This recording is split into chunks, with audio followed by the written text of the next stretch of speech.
Dans cette édition, Migros présente une cinquième version de la carte des camps. Et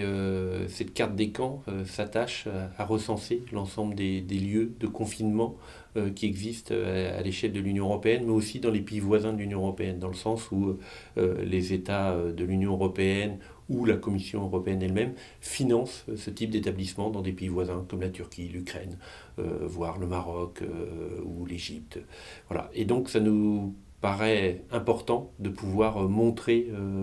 les différentes formes de confinement qui existent à l'échelle européenne. Et on a également essayé de montrer tous les lieux invisibles de l'enfermement, dans le sens où aujourd'hui on a une multitude de commissariats de police, postes de douane, qui font office de lieux de confinement, mais qui ne sont pas généralement mentionnés comme tels, mais qui participent, je dirais, quelque part à cette mise à l'écart de populations étrangères. Derrière ça, au niveau de l'Atlas, on montre aussi que on a une politique de confinement qui a tendance à se généraliser, mais qui n'obtient pas les résultats escomptés, dans le sens où on a chaque année aux alentours de 600 à 700 000 personnes migrantes qui sont enfermées dans ces lieux, et c'est moins de 40% des personnes qui sont renvoyées dans leur pays d'origine ou leur pays de transit. Donc on voit bien qu'on est face à un échec, mais malgré cet échec, eh bien, les États européens persistent